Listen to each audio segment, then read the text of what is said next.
peut-être en synthèse sur les différentes interventions, peut-être répondre surtout à Monsieur Buissière quand même.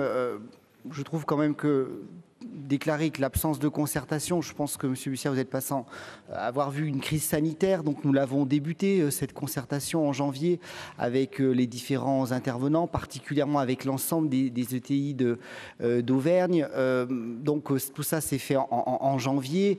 Ça a été interrompu avec la crise sanitaire. Le programme auquel vous étiez conviés, qui était le séminaire au mois de mai, a été annulé pour ces mêmes raisons sanitaires.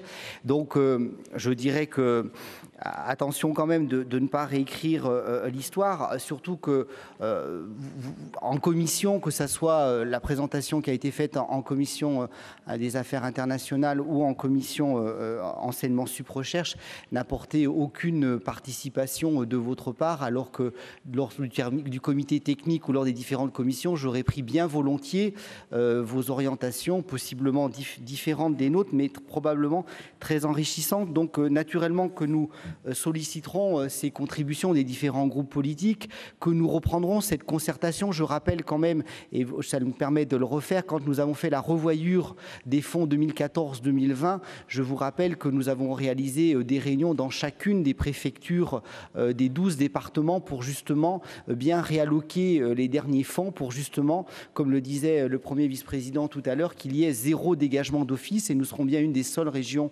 de France avec zéro dégagement d'office pour avoir une totalité de consommation de ces fonds, même si je reconnais qu'effectivement ces fonds, avec le Brexit, la France devient bien le deuxième contributeur net de ces fonds européens, mais ce n'est pas pour autant, nous n'allons pas réécrire dans cet hémicycle la répartition et la politique européenne. Ce qu'il faut, c'est que face à cette crise, la région Auvergne-Rhône-Alpes soit le plus agile possible, et je crois que cette agilité, on la montre en justement tenant le calendrier malgré la crise sanitaire pour être le plus agile possible, pour quelque part utiliser au mieux ces 3,2 milliards d'euros pour nos politiques, pour nos Auvergnats, pour nos Rhône-Alpins. Et je crois que ce qui serait quand même catastrophique, c'est que nous ne tenions pas les calendriers, que la région Auvergne-Rhône-Alpes ne soit pas dans le timing pour pouvoir déposer son orientation stratégique 2021-2027, tout comme ça serait catastrophique que la France ne tienne pas vis-à-vis des autres pays européens. Parce que le grand but dans tout ça, Monsieur Buissière, c'est quand même de rappeler que nous ne souhaitons pas qu'il y ait d'année blanche sur les fonds européens.